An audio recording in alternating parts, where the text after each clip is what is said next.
يسعدني أن أقدم لكم هذه الأفلام التعليمية التي تتناول الجانب العملي لمادة التشريح. فنشاهد الآن هذا الشريط على أمل أن يحقق الفائدة المرجوة منه مع تمنياتي لكم بالتوفيق.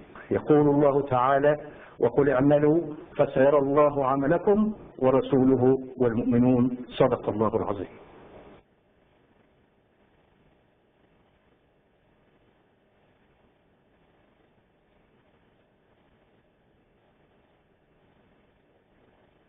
Pectoral region.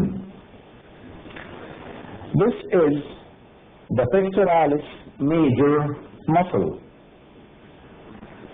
It arises from the medial half of the front of the clavicle, forming the clavicular head, and from the front of the sternum, upper 6 costal cartilages, and aponeurosis of the external oblique, forming the sternocostal head. The muscle is inserted by a bilaminar tendon into the lateral lip of the intertubercular groove of the humerus. The insertions of the fibers of the clavicular head is anterior, while those of the sternocostal part curve below the clavicular fibers to come posteriorly. The lateral border of the muscle is separated from the deltoid muscle by the deltopectoral groove, which lodges the cephalic vein and the deltoid branch of the thoracoacromial artery. Reflection of the muscle reveals the pectoralis minor muscle and the clavipectoral fascia. The whole pectoralis major muscle is supplied by the lateral and medial pectoral nerves. This is the lateral pectoral nerve. This is the medial pectoral nerve as it pierces the pectoralis minor muscle. On this side, the pectoralis major is cut and reflected. This is the pectoralis minor muscle. It arises from the 3rd, 4th, and 5th ribs close to their cartilages. Its fibers cross the axillary artery and related cords of the brachial plexus to get insertion into the coracoid process near its tip. It's supplied by the medial pectoral nerve, which pierces it and enters the sternocostal head of the pectoralis major. The pectoralis minor divides the axillary artery into 3 parts.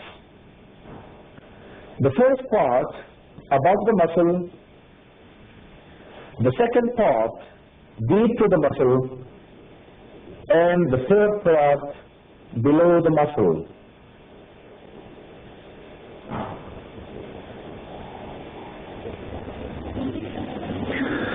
This is the clavipectoral fascia. It's a part of the deep fascia extending from the pectoralis minor muscle up to the clavicle, where it encloses the subclavius muscle. It's pierced by the following structures. First, the lateral pectoral nerve on its way to enter the clavicular head of the pectoralis major. Second, the cephalic vein on its way to end in the axillary vein. Third, the thoracoacromial artery, which is a branch of the second part of the axillary artery. The thoracoacromial artery divides into 4 branches: acromial, pectoral,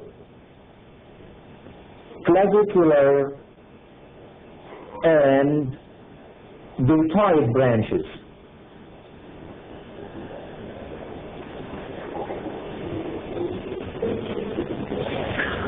This is again the pectoralis major muscle, which is cut and reflected.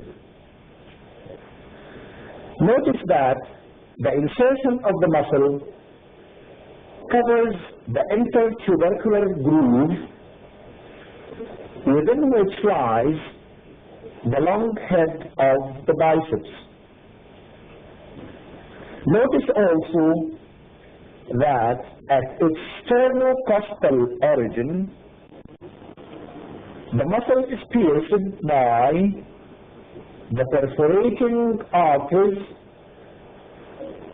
which arise from the internal thoracic artery. These arteries are accompanied by the anterior cutaneous branches of the intercostal nerves. The pectoralis minor muscle is cut and reflected, thus exposing the neurovascular bundle in the axilla. This bundle consists of the axillary artery, the axillary vein, and cords of the brachial plexus. The clavicle is also cut and displaced laterally, showing the subclavius muscle on its undersurface.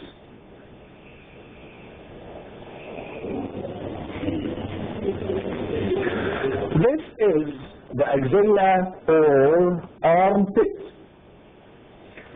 It's a pyramidal space filled with vessels, nerves, lymph nodes, and fat. It has an apex, a base, an anterior wall, a posterior wall, a medial wall, and a lateral wall. This is the anterior wall. It's formed by the pectoralis major and pectoralis minor muscles and the clavipectoral fascia. The lower border of this wall is called the anterior fold of the axilla.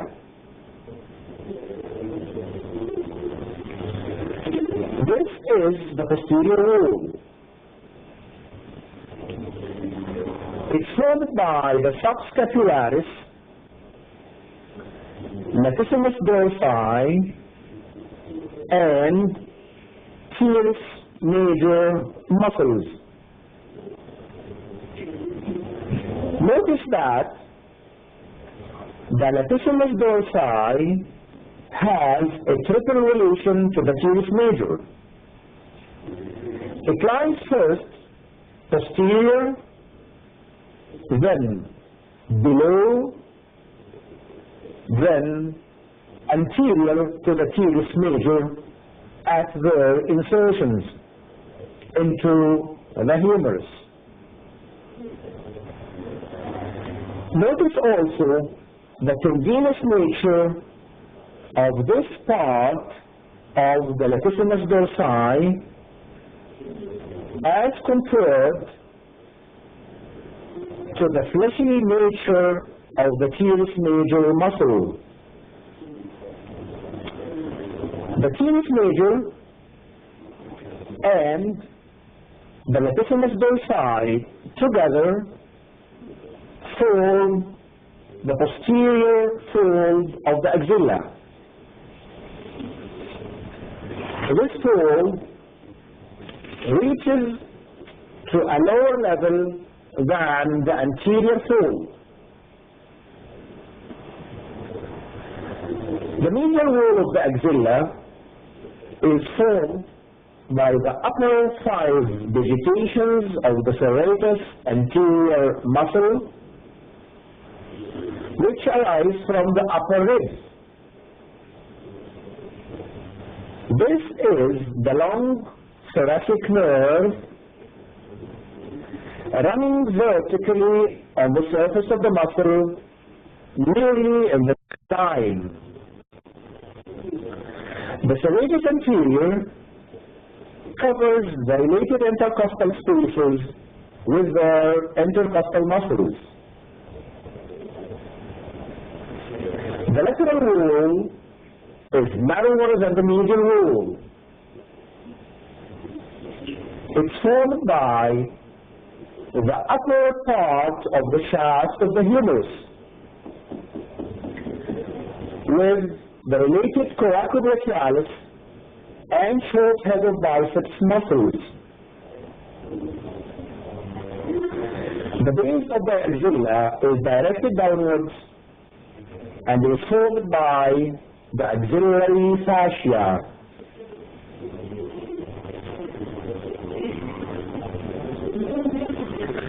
The axilla is now open to show its main contents. Notice the vessels and nerves as they pass from the root of the neck to the axilla through its apex. The apex of the axilla is bounded by the clavicle anteriorly, the first rib medially, and the upper border of the scapula posteriorly. This is the first part of the axillary artery. It is the continuation of the subclavian artery. It's related medially to the axillary vein, which is directly related to the apical lymph nodes. The medial cord of the brachial plexus is posterior to the artery. However, the lateral and posterior cords are above and lateral to the artery. All these structures are covered by the clavipectoral fascia and the clavicular head of the pectoralis major muscle. The first part of the axillary artery gives us a slender branch to the upper part of the front of the chest called the superior thoracic artery. This is the second part of the axillary artery. It lies deep to the pectoralis minor muscle. It's related to the cords of the brachial plexus according to their names. That's to say, the medial cord is medial, the lateral cord is lateral, and the posterior cord is posterior.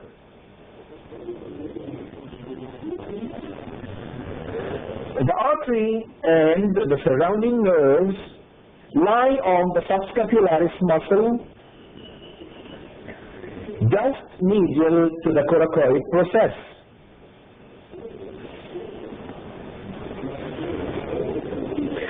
The second part of the axillary artery gives off two branches. These are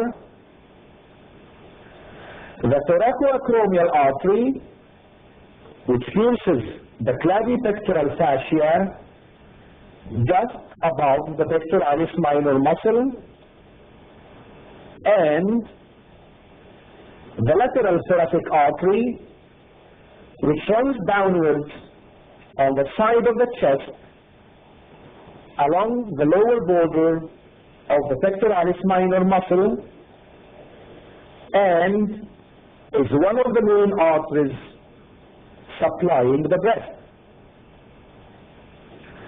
The lateral thoracic artery is accompanied by the lateral thoracic vein.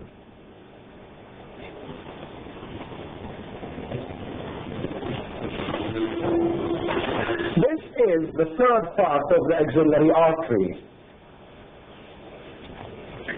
It is surrounded by the branches of the cords of the brachial plexus as follows.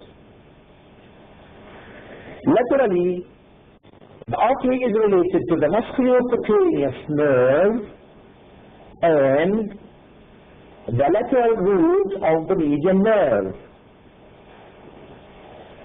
These nerves arise from the lateral cord.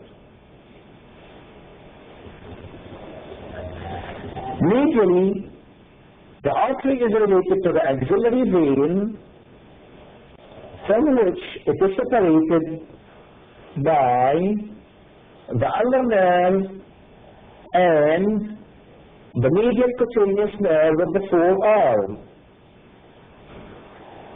The ulnar nerve is deeper to the medial cutaneous nerve of the forearm, and both nerves are derived from the medial cord.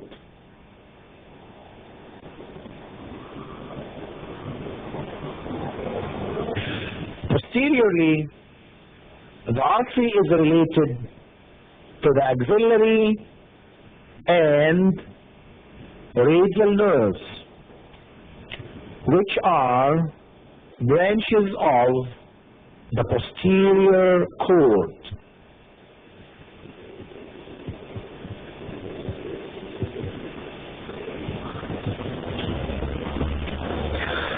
The third part of the axillary artery gives off three branches: the subscapular,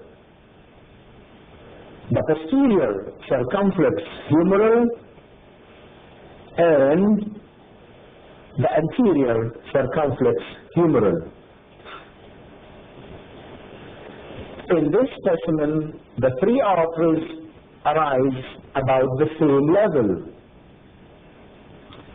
This is the stump of the anterior circumflex humeral artery.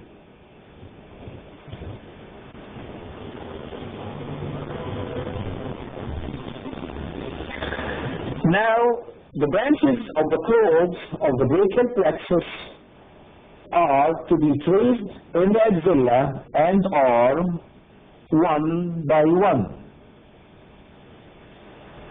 This is the musculocutaneous nerve. It arises from the lateral cord and pierces the coracobrachialis muscle, which it supplies before piercing it. It then continues between the biceps and the brachialis, supplying both muscles. It emerges at the lower end of the lateral border of the biceps muscle, where it becomes the lateral cutaneous nerve of the forearm, which runs along the lateral aspect of the forearm down to the ball of the thumb.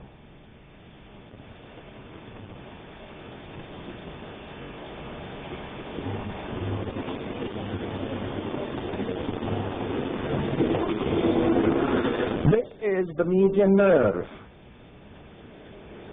It arises by two roots. The lateral root from the lateral cord, and the medial root from the medial cord. The medial nerve descends lateral to the upper part of the brachial artery, then crosses in front of the artery to lie medially lower down. You can easily identify the lateral and medial cords of the brachial plexus by following the medial nerve upwards.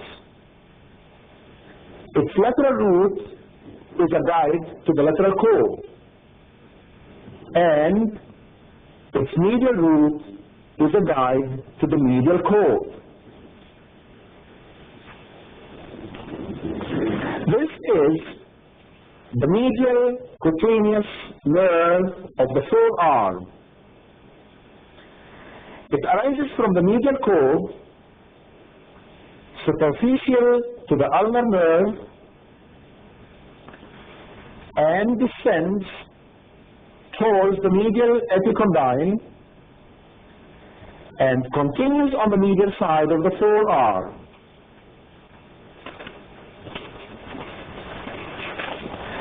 This is the ulnar nerve. It arises from the medial cord between the axillary artery and vein. It passes downwards and medially to enter the posterior compartment of the arm, to lie behind the medial epicondyle. It's accompanied by the superior and inferior ulnar collateral arteries, which arise from the brachial artery. This is the superior ulnar collateral artery. This is the brachial artery. It's the continuation of the axillary artery and ends in the cubital fossa opposite the neck of the radius by dividing into the radial and ulnar arteries. The median nerve lies medial to the artery down to the cubital fossa.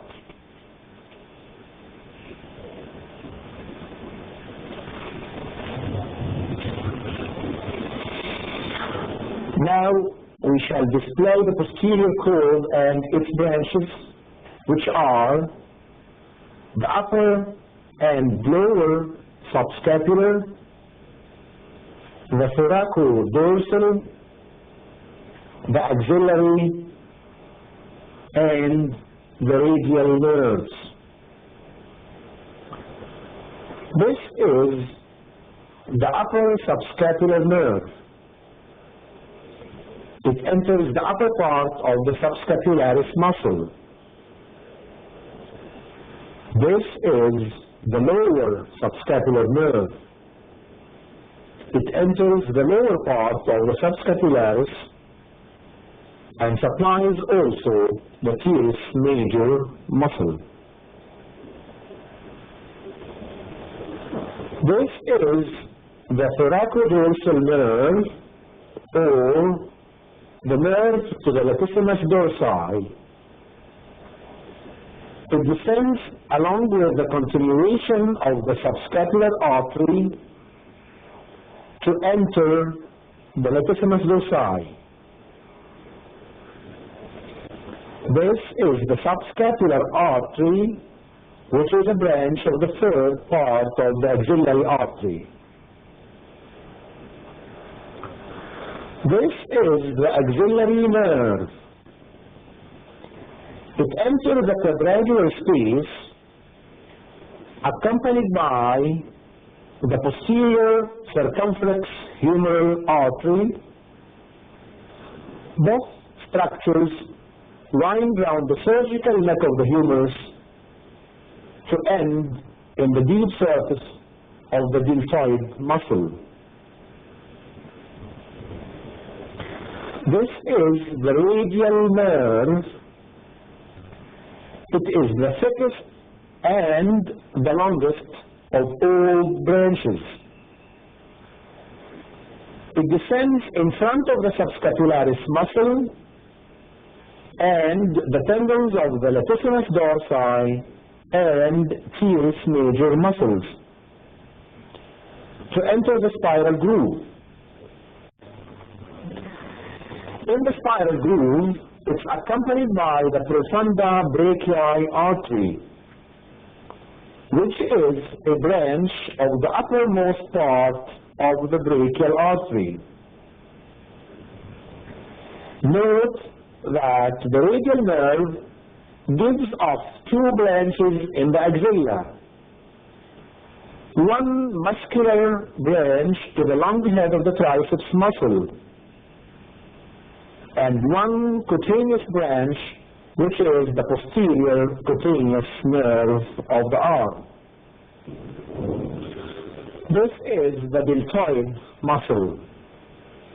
It's the abductor of the shoulder up to 90 degrees, assisted by the supraspinatus. It has a long U-shaped origin from the front of the lateral third of the clavicle,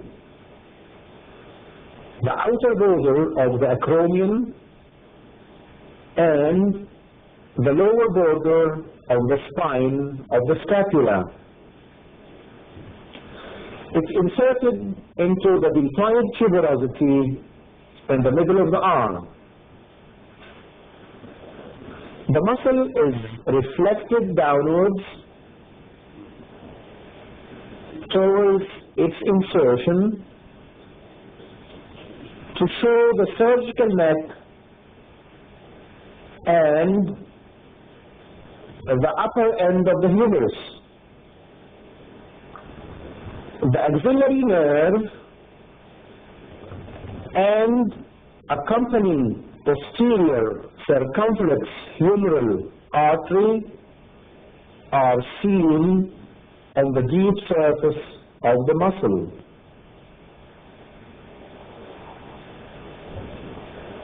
This is the biceps muscle lying in front of the brachialis. The biceps has two heads of origin, long and short. The long head runs in the intertubercular or bicipital groove to enter the shoulder joint. It arises from the supraglenoid tubercle. The short head is fused with the coracobrachialis muscle, and both muscles arise from the tip of the coracoid process, edge to edge, with the insertion of the pectoralis minor muscle. Observe the muscles related to the intertubercular groove. These are two major muscles attached to its two lips. The pectoralis major to its lateral lip, and the teres major to its medial lip. The tendon of the latissimus dorsi is attached to its floor and is covered by the long head of biceps. This is the brachialis muscle. It arises from the front of the humerus below the level of the deltoid.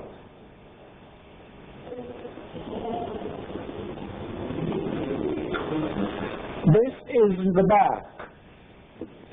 It shows the muscles attaching the upper limb to the vertebral column and shows also the muscles in the back of the scapula. This is the trapezius muscle. Its fibers arise from the spines of all thoracic vertebrae, the ligamentum nuchae, the external occipital protuberance, and the superior nuchal line. The fibers converge towards the shoulder to be inserted into the upper border of the spine of the scapula, inner border of the acromion, and lateral third of the posterior border of the clavicle. This insertion corresponds to the origin of the deltoid muscle. This is the posterior part of the deltoid muscle. It's attached to the spine. It's attached to the lower border of the spine of the scapula. This is the latissimus dorsi, overlapped by the lower part of the trapezius muscle. Its upper border is horizontal and covers the inferior angle of the scapula. Its fibers continue behind, below, and in front of the teres major muscle to reach its insertion into the humerus.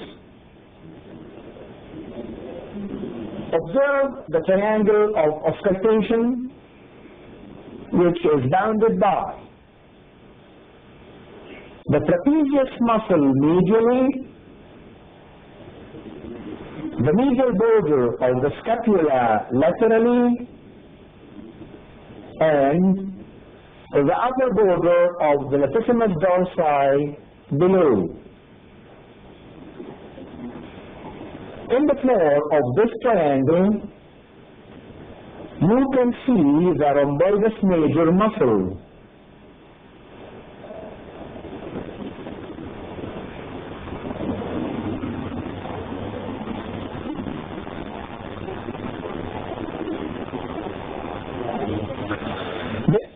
The teres minor muscle arising from the lateral border of the scapula. It follows this border up to become inserted into the lower part of the greater tubercle of the humerus. It's fused with the infraspinatus muscle and is supplied by the axillary nerve. This is the infraspinatus muscle, filling the infraspinous fossa.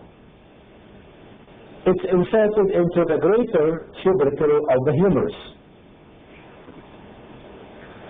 This is the trapezius muscle cut from its origin and reflected to show the two rhomboid muscles and the levator scapulae inserted into the medial border of the scapula.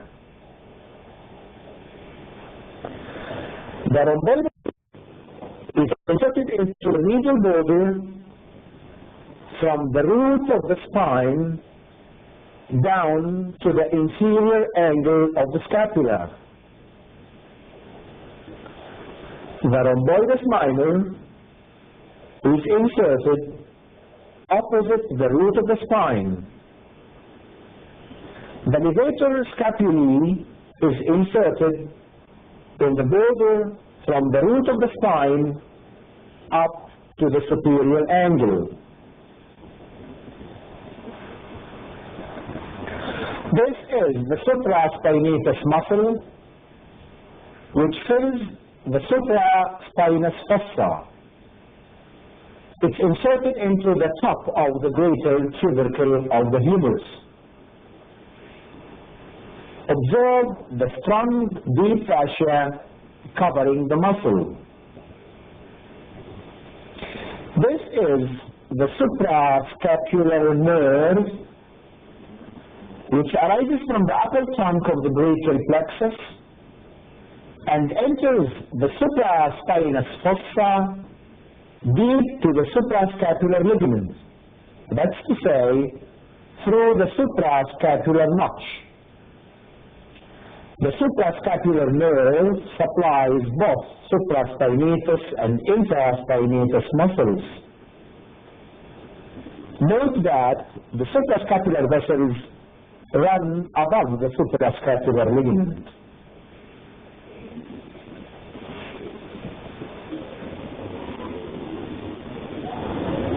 This is the quadrangular space. It's bounded by the long head of the triceps medially, the cervical neck of the humerus laterally, the teres major below, and the teres minor above and from the back. The subscapularis replaces the teres minor from the front. The quadrangular space contains the axillary nerves and the posterior circumflex humeral artery.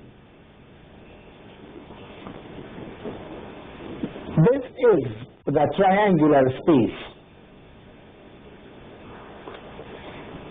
It's bounded by the long head of triceps laterally, the teres major below, and the teres minor above. The space contains the circumflex scapular artery, which passes deep to the teres minor to enter the infraspinous fossa and shares in anastomosis around the scapula. This anastomosis is formed by the suprascapular artery from the subclavian, the deep branch of the transverse cervical artery from the subclavian also, the subscapular artery from the axillary.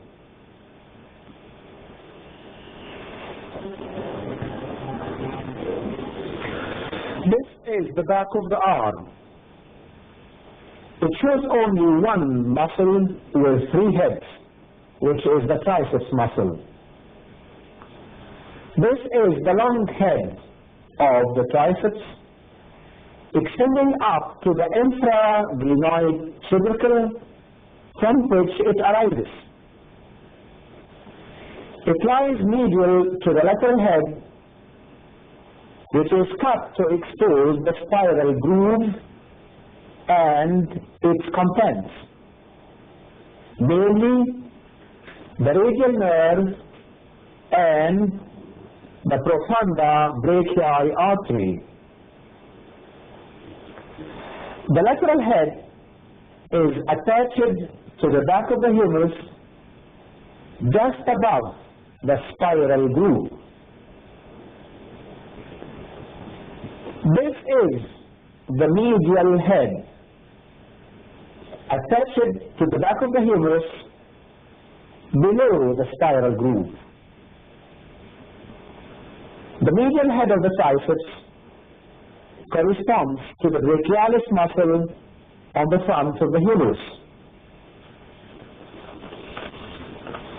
Note that the deepest head is the medial head, while the long and lateral heads are superficial, with the long head lying medial to the lateral head. This is the radial nerve passing in the spiral groove. It gives off 2 cutaneous branches and 3 muscular branches while it's in the groove. The cutaneous branches are the lower lateral cutaneous nerve of the arm and the posterior cutaneous nerve of the forearm. The muscular branches are one to the medial head, one to the lateral head of the triceps, and one to the anconeus muscle. The branch to the anconeus passes through the medial head of the triceps. This is the profunda brachial artery, which divides at the distal end of the spiral groove into an ascending branch that joins the circumflex arteries around the surgical neck of the humerus, and a descending branch that anastomosis around the elbow.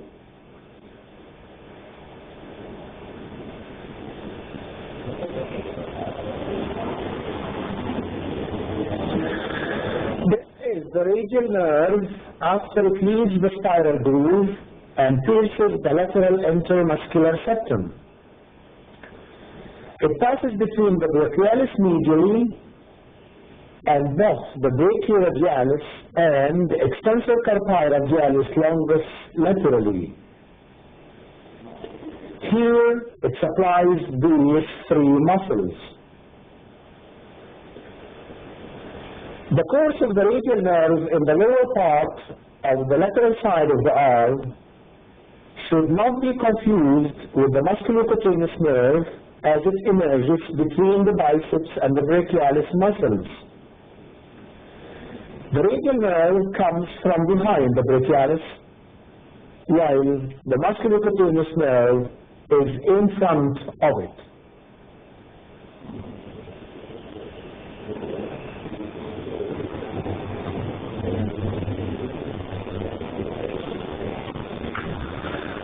Is the cubital fossa.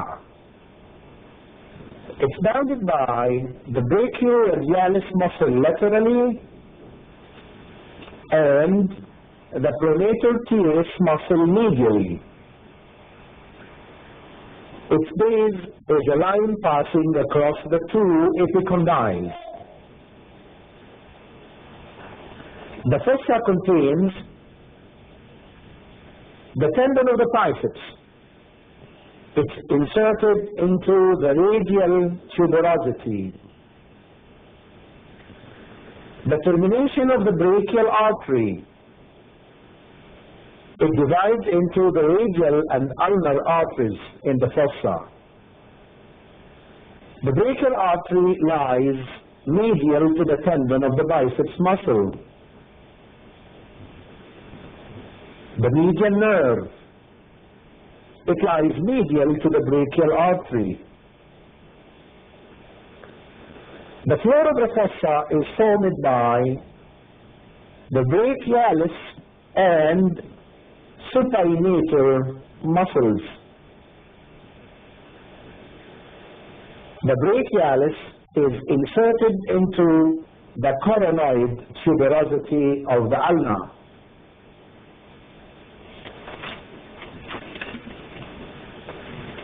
The roof of the fossa is formed by the deep fascia with the median cubital vein crossing obliquely in front of it and connecting the cephalic vein with the basilic vein. This is the bicipital aponeurosis. which is an additional insertion of the biceps muscle. It is thickened deep fascia and separates the median cubital vein from the brachial artery. This is the cephalic vein running on the lateral side of the forearm, accompanied by the lateral cutaneous nerve of the forearm. This is the basilic vein, which runs on the medial side of the forearm and pierces the deep fascia in the middle of the arm to join the venae commitans of the brachial artery to form the axillary vein.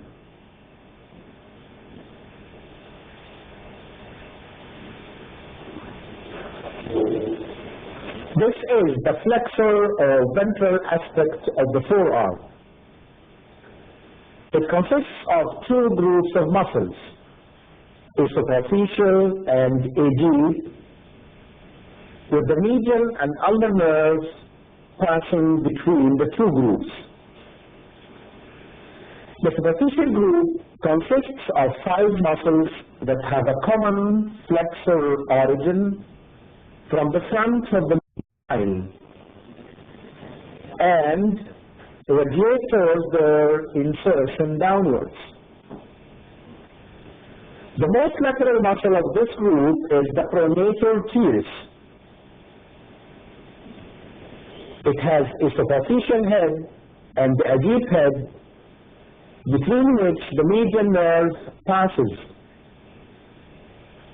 The muscle is inserted into the middle of the radius at its maximum convexity.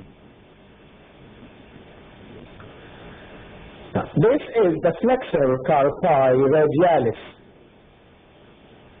It lies just medial to the pronator teres, and its tendon passes through the lateral end of the flexor retinaculum, where it lies in a groove on the front of the trapezium bone.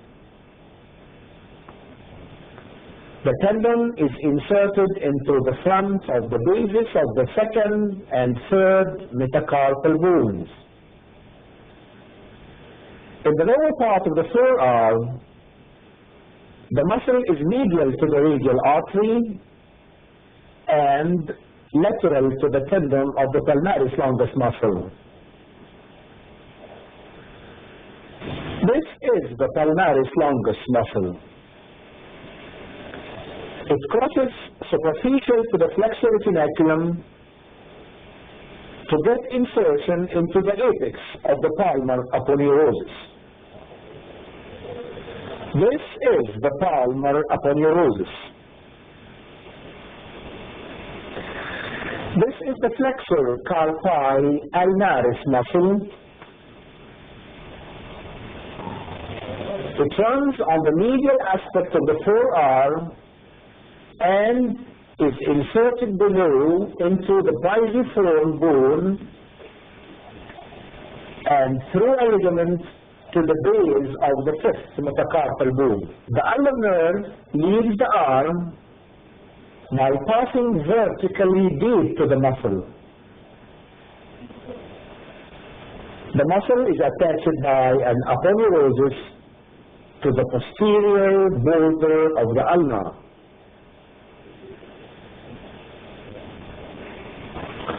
This is the flexor digitorum superficialis. It lies just deep to the flexor carpi radialis and palmaris longus muscles. Its 4 tendons pass deep to the flexor retinaculum to enter the hand, proceeding towards the medial 4 fingers.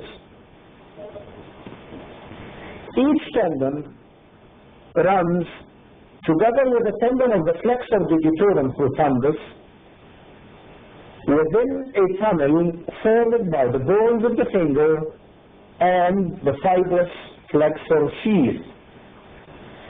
Each tendon is inserted after being splitted by the tendon of the flexor digitorum profundus into the margins of the middle phalanx. This is the median nerve running vertically on the deep surface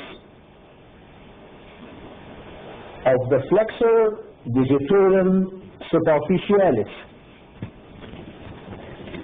It gives off the anterior interosseous nerve just as it leaves the pronator teres muscle. Now the superficial flexor muscles are divided and reflected to display the deep muscles, which are the flexor digitorum profundus, the flexor pollicis longus, and the pronator quadratus.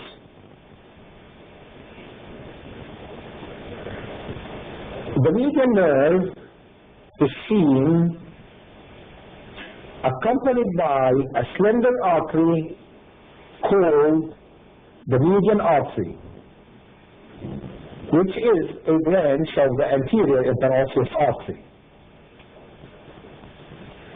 Just above the flexor retinaculum, the median nerve appears from under cover of the lateral border of the flexor digitorum superficialis, and here it lies in the interval between the flexor carpi radialis and the palmaris longus muscles. The nerve continues its course deep to the flexor retinaculum to enter the palm of the hand. At the distal border of the retinaculum, the nerve divides into medial and lateral divisions. Here it gives a muscular branch to the feeler muscles of the hand, namely the flexor pollicis brevis, the adductor pollicis brevis, and the opponens pollicis. In injury to the median nerve, these feeler muscles are paralyzed and become atrophic, and the thumb cannot be adducted, but only adducted by the adductor pollicis muscle, which is supplied by the ulnar nerve. This form of paralysis is called ape hand because the paralyzed hand simulates the hand of an ape. The medial and lateral divisions of the median nerve give off primary digital branches which supply the lateral 3.5 fingers and the first and second lumbrical muscles.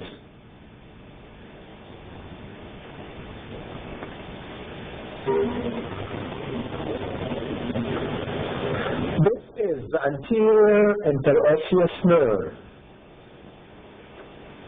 It runs in front of the interosseous membrane, accompanied by the anterior interosseous artery between the flexor pollicis longus laterally and the flexor digitorum profundus medially. At the upper border of the pronator quadratus muscle, the anterior interosseous nerve ends deep to the muscle and supplies it. It also supplies the flexor pollicis longus and the lateral half of the flexor digitorum profundus. The anterior interosseous artery perforates the interosseous membrane to appear on the back of the lower part of the forearm.